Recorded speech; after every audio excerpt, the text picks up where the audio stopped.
بسم اللہ الرحمن الرحیم ناظرین، آج 23 جولائی ہفتہ کا دن سن 2022 صبح کا وقت، بہترین صبح، خوبصورت مارننگ، بیوٹیفل مارننگ.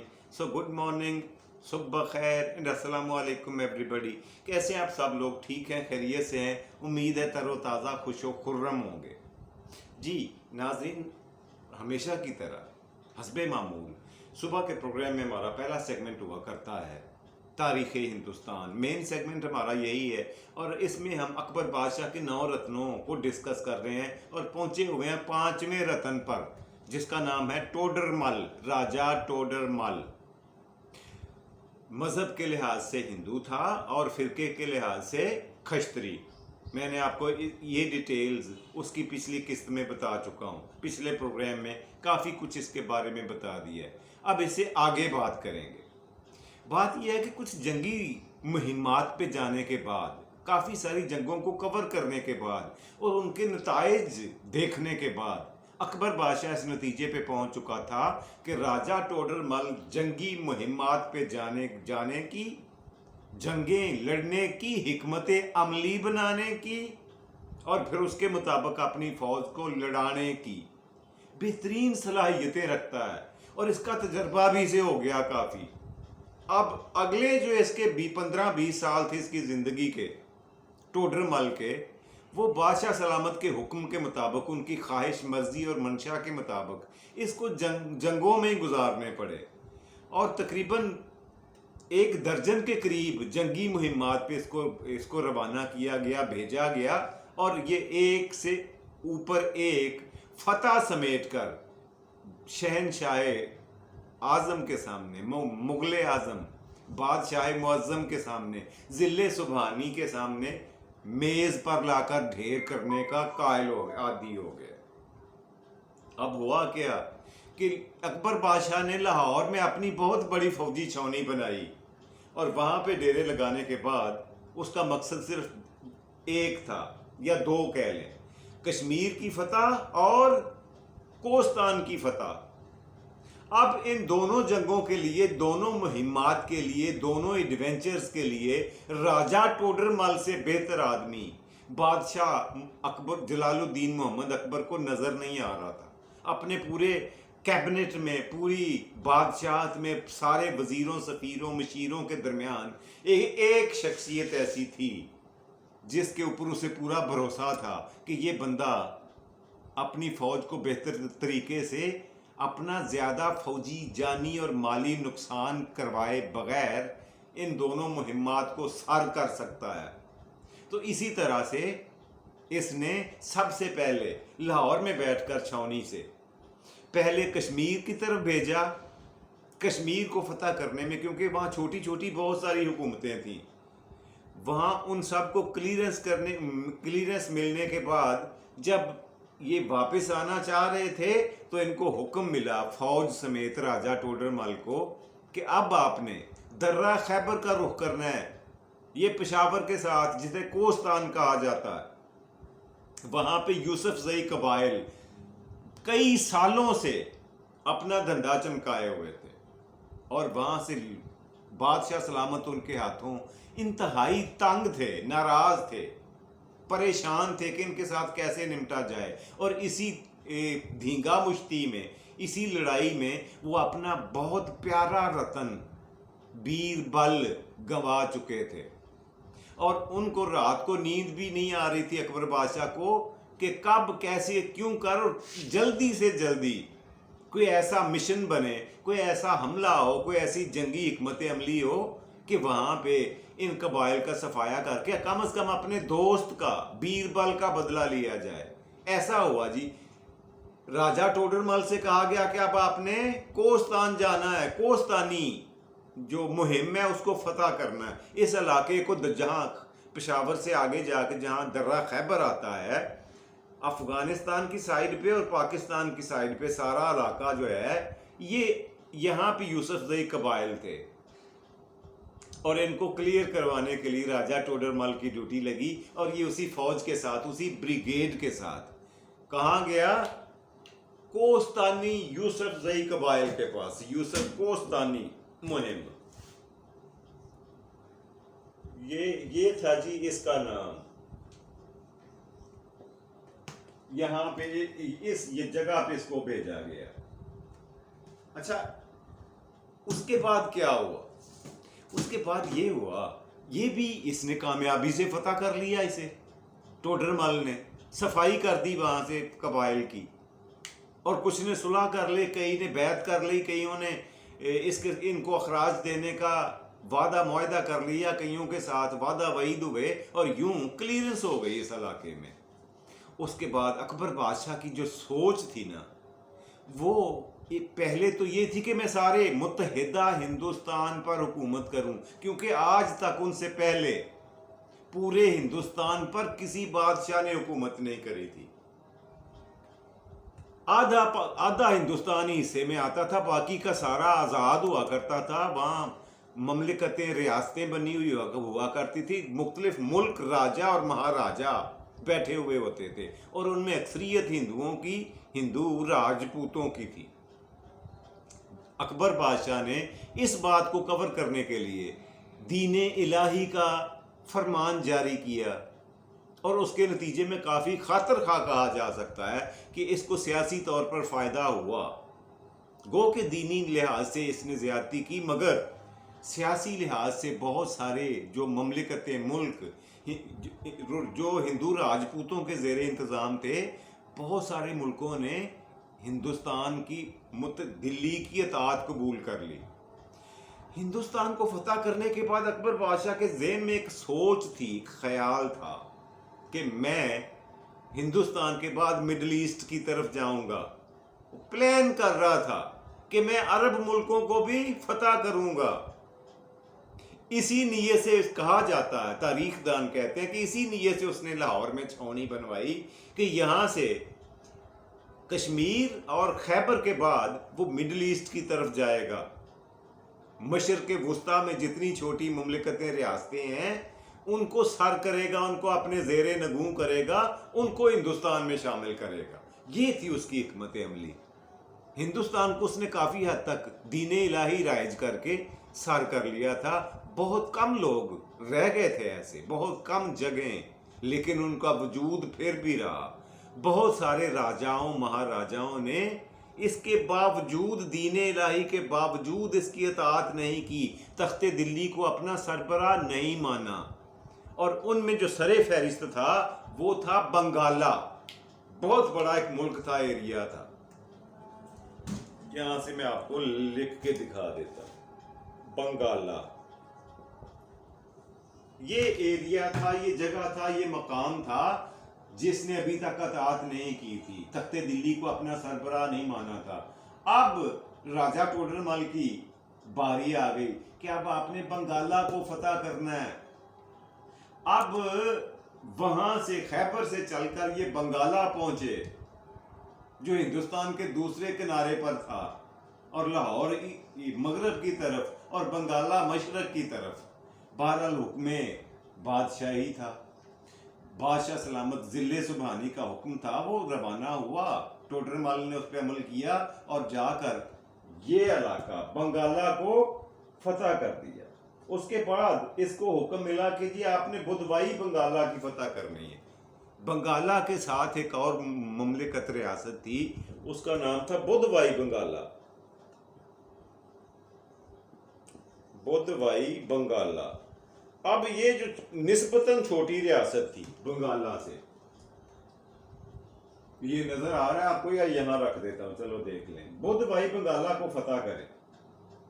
اب اس کے علاوہ جب یہ جہاں تک کلیئرنس ہو گئی تو پھر ہوتا ہے نا، اس کے بعد یہ ہوا کہ جنید کراری نام کا ایک آدمی تھا، گجرات کا گورنر، حاکم، تخت دلی کا لگایا ہوا، بادشاہ کا لگایا ہوا، جنید کراری. اس نے بغاوت کا اعلان کر دیا. اس نے کہا میں نہیں مانتا دلی سرکار کو، میرا آزاد ملک ہے. اس کے زیر نگر تھا گجرات سے لے کر دکن تک کا علاقہ.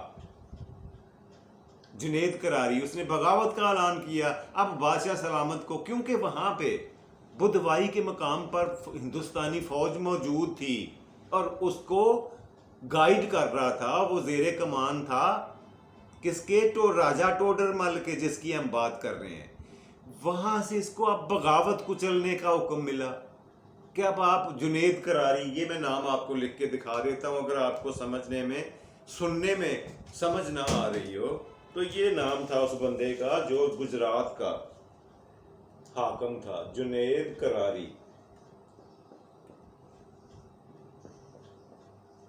یہ رہا جنید کراری، یہ صاحب تھے راجہ. انہوں نے پھر یہاں سے جب ان کو یہ پتا چلا کہ ہندوستانی فوجیں تو ہمارے بالکل سر پہ بیٹھی ہوئی ہیں، تو جنید کراری اپنے تمام حمایتیوں اور باغیوں سمیت گجرات کو چھوڑ کر بھاگ نکلا. لیکن مغل فوجوں نے ان کا پیچھا کیا اور ایک خاص میدان میں جا کر ان کا مقابلہ اور مڈ بھیڑ ہوئی، ان کا ٹاکرا ہوا زبردست، اور اس جگہ کا نام تھا دولکا. اس مقام پر، اس جگہ پر جا کر ان کا، دولکا کے مقام پر ان کا مقابلہ ہوتا ہے.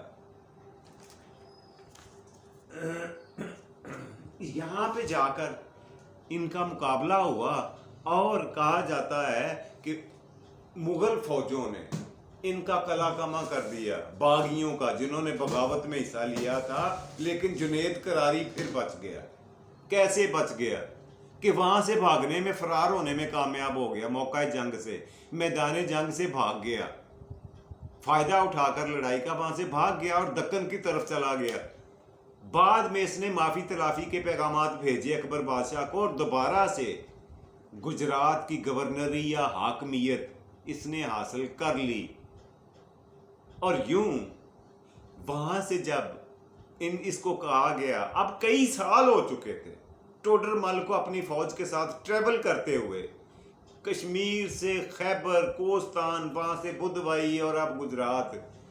تو راجہ ٹوڈر مل نے اب اگلی جنگی مہم پر جانے سے معذرت کر لی اور کہا، بادشاہ سلامت سے ملاقات کرنے کی خواہش کا اظہار کیا.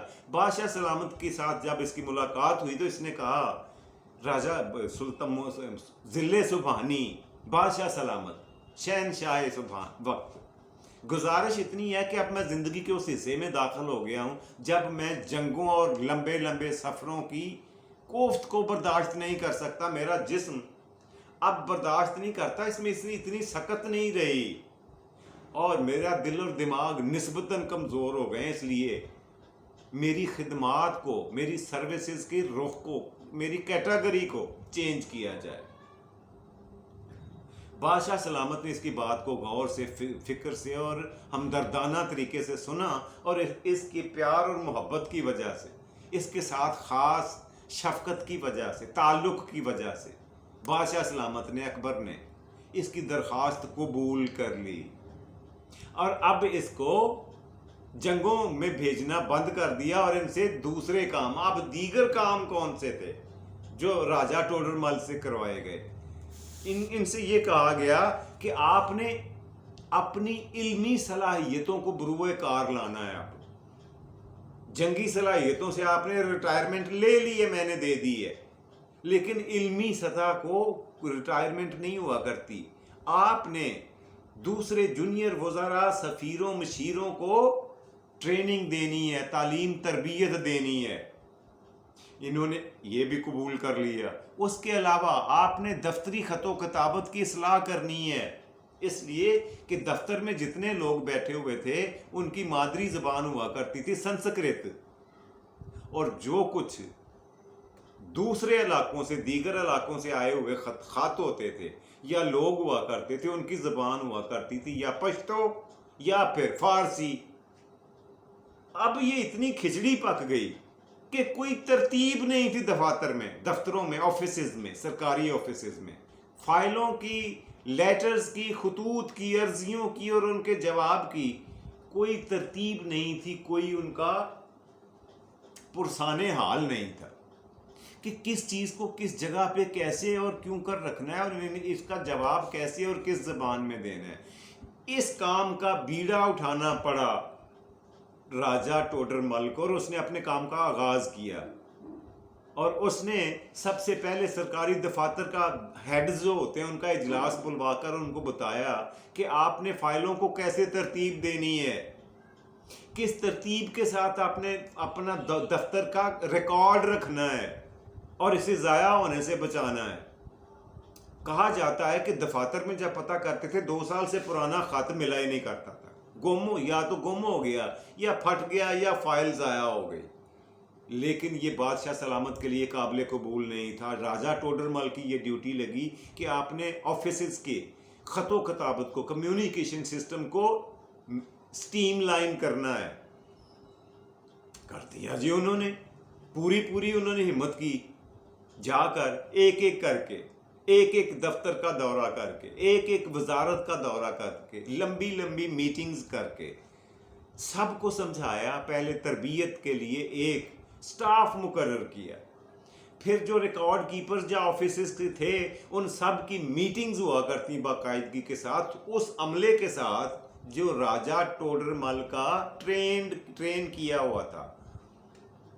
تربیت یافتہ عملے کے ساتھ ان کی میٹنگز کروائی جاتی ہیں. اور کچھ اس طرح سے قریباً 3 سال کے بعد ہندوستان کے دفاتر کا ریکارڈ جو تھا وہ کہا جاتا ہے کافی حد تک سٹیم لائن میں آیا. اور بادشاہ سلامت کے لیے یہ بہت بڑی خوشخبری تھی. انہوں نے راجہ ٹوڈر مل کے کام سے بہت اطمینان کا اظہار کیا اور ان کو انعام و اکرام سے نوازا اور ان کو مزید مرتبہ رتبہ اور پرموشن دی. اور اس کو کہا یہ کہ اب آپ نے یہ کرنا ہے کہ ہندوستان میں فارسی زبان کو ترویج دینی ہے، اس کی ترقی کرنی ہے، اس کو بہتر بنانا ہے. اس لیے کہ ہندوستان میں بہت سارے لوگ ایسے ہیں، بلکہ اکثریت ایسے لوگوں کی ہے جو فارسی کو نہیں سمجھتے. حالانکہ ہمارا زیادہ تر میل جول، اٹھنا بیٹھنا، خط و کتابت فارسی میں ہوتا ہے. جب ہمارے لوگ فارسی کو سمجھیں گے ہی نہیں تو وہاں سے آنے والے لوگوں سے بات چیت کیسے کریں گے؟ ہمارے دفتر میں، ہمارے دربار میں، اکبر کے دربار میں جتنے ملازمین ہیں، جتنے وزیر، مشیر اور سفیر ہیں، سب کے سب ان میں سے بہت کم لوگ ہیں جو فارسی جانتے ہیں. اب یہ آپ کی ڈیوٹی ہے راجہ ٹوڈر مل صاحب کہ آپ نے دفتری یہ درباری عملے کو فارسی سکھانی ہے اور ان کی ڈیوٹیاں لگانی ہے کہ یہ پورے ملک میں اس کو ترویج دیں، اس کو نصاب کا حصہ بنائیں، جو اسٹوڈنٹس کو نچلے سطح پر پڑھائی جائے، سنسکرت کے ساتھ ساتھ فارسی پڑھائی جائے. اب یہ ذمہ داری ایسی تھی کہ جس کے اوپر ان کی تقریباً بڑھاپا سارا صرف ہو گیا. تو راجہ ٹوڈر مل کا بڑھاپے کی جو ایج تھی وہ ساری اسی کام پہ لگ گئی، فارسی کی ترویج پر، فارسی کو رائج کرنے پر، فارسی کو ترقی دینے پر، فارسی زبان کو پھیلانے اور سمجھانے تک. ان کا کافی سارا عمر، کافی ساری زندگی اسی کام پہ صرف ہو گئی. اور پھر انہوں نے آخر کار پھر ایک دفعہ بادشاہ سلامت محمد اکبر، جلال الدین اکبر کے سامنے ہاتھ جوڑے اور کہا کہ اب میرا جسم جو ہے وہ اس قابل نہیں رہا، بڑھاپے کی ایج میں آ گیا ہوں. اب میں یہ دوڑ دھوپ اور آنے جانے یہ واعظ و تبلیغ یا ٹریننگ تربیت والے کام کرنے سے بھی قاصر ہوں. میں چاہتا ہوں کہ زندگی کا آخری حصہ جو ہے وہ اپنے مذہب کی تبلیغ میں گزاروں. بادشاہ سلامت نے بخوشی اس تجویز کو قبول کر لیا اور راجہ ٹوڈر مل کو اجازت مل گئی کہ ٹھیک ہے اب آپ اپنی مذہبی ترویج کا، تبلیغ کا کام کریں. لہٰذا انہوں نے ہندو مذہب کے جو اختلافات تھے ان کے اوپر ایک نوٹس لکھ کر، ایک کتاب لکھ کر، ڈائری میں درج کر کے اپنی قوم مذہب میں، ہندو مذہب میں جتنے اختلافات تھے، نکات تھے، ان کو جمع کیا اور ان کے اوپر مختلف فرقوں کی، مختلف گروہوں کی میٹنگز کروائیں. ان کو ایک ٹیبل پہ بٹھایا اور اپنے مذہبی اختلافات ختم کرنے کے لیے ان سے درخواست کی، ان پر زور دیا اور ان کے اوپر اپنا شاہی اثر و رسوخ بھی استعمال کیا. یہ بھی کہا جاتا ہے. بہرحال ان کی تعلیم و تربیت، ان کی عقل و فہم کا تو کوئی تدارک نہیں، کہ اس سے تو کوئی انکار نہیں کر سکتا.